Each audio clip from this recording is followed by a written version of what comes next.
ಈ ಗುಡಿಯ ದೇವಿ ನೀನು, ಈ ತನುವ ಪ್ರಾಣ ನೀನು, ಬಾಳಲ್ಲಿ ನೆಮ್ಮದಿ ನಿನ್ನಿಂದ ಕಂಡೆನು. ನೀ ಅಳಲು ನೋಡಲಾರೆ, ನೀ ಇರದೆ ಬಾಳಲಾರೆ. ನನ್ನಲ್ಲಿ ಕೋಪವೇ ನಾನಿನಗೆ ಬೇಡವೇ. ನೀ ದೂರವಾದರೆ ನನಗಾರು ಆಸರೆ.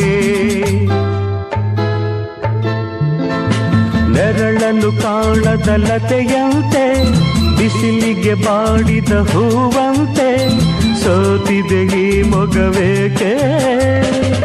ಏನು ನಿಂದ ಚಿಂತೆ ಹೇಳೆ ನನ್ನ ಕಾಂತೆ, ಏನು ನಿಂದ ಚಿಂತೆ.